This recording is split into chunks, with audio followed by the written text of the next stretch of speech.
Fini pour vivre cette séquence des paroles de la vie éternelle avec Marc Joseph. Nous sommes aujourd'hui le 24 février 2024.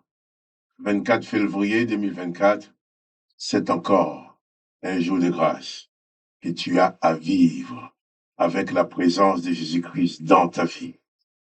Jésus-Christ dit, je suis avec toi tous les jours jusqu'à la fin du monde. Autant que le monde existe, autant Jésus-Christ est avec toi. Si un jour tu vois que le monde n'existe plus, c'est que Jésus-Christ ne sera plus avec toi dans ce monde. Mais ne t'inquiète pas, s'il n'est plus avec toi dans ce monde, c'est que toi tu es déjà avec lui dans son royaume, à la droite du Père. Quand il a dit, je veux que ce que tu m'as donné, là où je suis, qu'ils y soient aussi.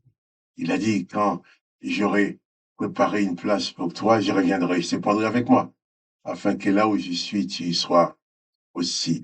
Donc Jésus-Christ est devenu inséparable avec toi. Donc, pas de panique. Jésus-Christ est avec toi. Quelles que soient les circonstances, pas de déprime, pas de découragement. Jésus-Christ est présent.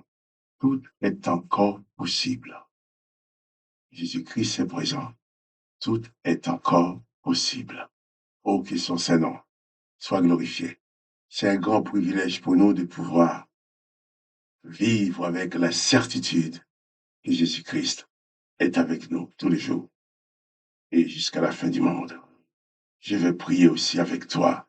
Jésus-Christ a dit que nous pouvons prier et demander au Père en son nom. Et c'est ce que je vais faire avec toi aujourd'hui. Je ne sais pas s'il y a déjà quelqu'un qui a prié avec toi aujourd'hui, mais là, je vais prier avec toi. Je prie et toi, tu pries aussi.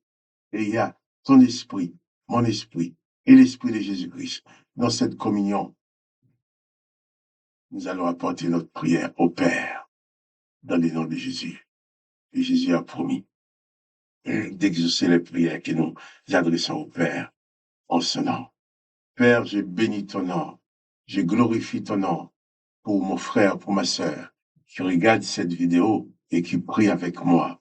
Et je te prie particulièrement pour elle, particulièrement pour lui, en sorte que sa vie soit réellement transformée, que sa vie devienne une réussite sous ta direction. Tu connais les difficultés qu'elle traverse, tu connais les soucis, tu connais même les maladies qui sont dans son corps. Merci parce que dans le nom de Jésus-Christ, tu es la solution, tu es la guérison, tu es la lumière, tu es celui qui garde mes bien-aimés. Papa, merci de les bénir richement, de combler leur vie de toute ta bénédiction, de toute ta grâce, et que leur vie, Seigneur, soit un témoignage de la manifestation de ta grâce dans ce monde. Je te bénis, je te remercie, je proclame ta bonté, et je proclame, Seigneur, ton intervention dans la vie de chacun de mes bien-aimés, dans le nom du Seigneur Jésus-Christ. Amen. Amen. Jésus-Christ dit, demandez et il vous sera donné. Jésus-Christ dit aussi, si vous demeurez en moi et que moi je demeure en vous, c'est notre cas. Jésus-Christ demeure en toi. Jésus-Christ n'est pas des passages dans ta vie, mais il demeure en toi. Jésus-Christ n'est pas des passages dans ma vie, il demeure en moi. C'est ce qui établit notre vraie communion spirituelle. Jésus-Christ dit, si tu demeures en moi et que je demeure, que mes paroles demeurent en vous, demandez ce que vous voudrez et il vous sera accordé. Demeurons en Jésus-Christ, réalisons qu'il demeure en nous et demandons dans la prière ce dont nous avons besoin. À Dieu notre Père, c'est notre privilège que Jésus nous accorde. Que le nom de Jésus-Christ soit béni. Je vais continuer avec toi la lecture de l'évangile de Jean au chapitre 7. Hier, j'avais commencé à parler des frères de Jésus-Christ qui lui ont dit, eh bien, tu veux te faire voir, va te montrer à Jérusalem, va montrer ce que tu sais faire pour qu'on puisse croire en toi. Et il lui parlait ainsi en dérision parce qu'ils ne croyaient pas en lui. Et Jésus leur a répondu que son temps n'était pas encore venu. Et là, je vais continuer la lecture cette fois-ci. À partir du verset 7, Jésus-Christ dit, le monde ne peut vous haïr. Moi, il me hait. parce que je rends de lui les témoignages que ses œuvres sont mauvaises. Montez-vous à cette fête. Pour moi, je n'y monte pas encore, parce que mon temps n'est pas encore accompli. Après avoir dit cela, il resta en Galilée. Jésus qui dit à ses frères, votre temps est toujours là. Montez à la fête, vous. Mais quant à moi, je ne vais pas y monter maintenant, parce que mon temps n'est pas encore accompli. Jésus n'a pas dit qu'il ne va jamais y monter. Mais il dit maintenant, c'est pas encore l'heure pour lui, c'est pas encore son temps. Mon temps n'est pas encore accompli. Il est important pour nous de savoir attendre le temps de Dieu dans notre vie. Jésus savait qu'il allait quand même monter hein, à la fête, mais il dit que son temps n'était pas accompli. Dans chacune de nos vies, il y a des choses que Dieu a déjà programmées et qui vont s'accomplir. Ce qui est en train de te passer dans ta vie maintenant, Dieu savait déjà que ça allait arriver. Si ça arrive, c'est que Dieu a laissé faire, il a son plan pour toi. Et dans l'avenir, quoi que tu puisses avoir à faire, il y aura toujours un temps de Dieu.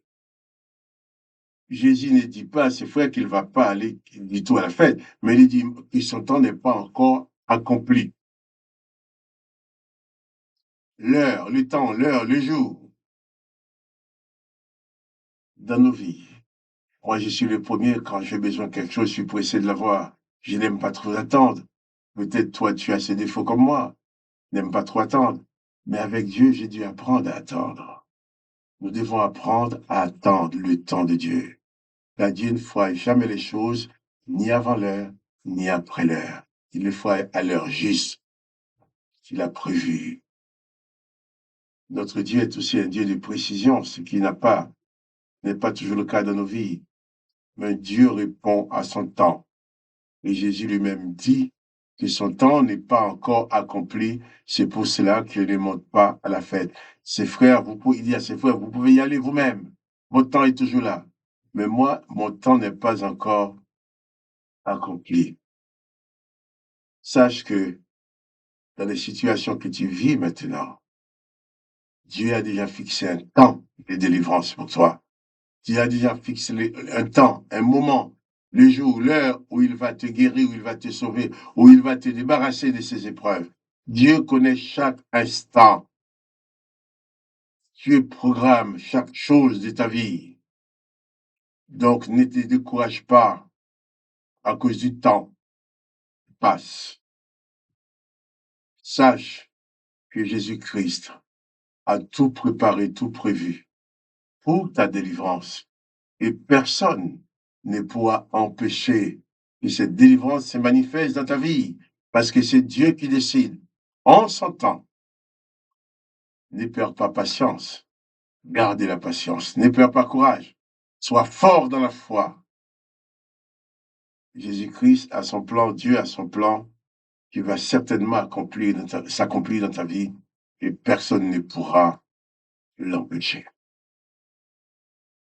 Donc, il faut réaliser cela et bannir la panique, bannir la peur, la terreur de ta vie, pour vivre une vie de paix, de joie et de bonheur en Jésus-Christ. Alors que le nom du Père soit béni, que le nom de Jésus-Christ soit béni. Et toi aussi, tu sois béni.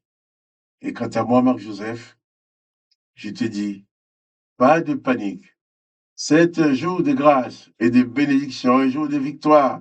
Jésus-Christ est avec toi. Il ne t'abandonnera jamais. Il faut bien mettre ça dans ta tête, que Jésus-Christ ne t'abandonnera jamais. Quelles que soient les circonstances, il sera toujours là pour t'aider à t'en sortir. Que la paix et la grâce de Jésus-Christ remplissent ta vie maintenant. Sois béni.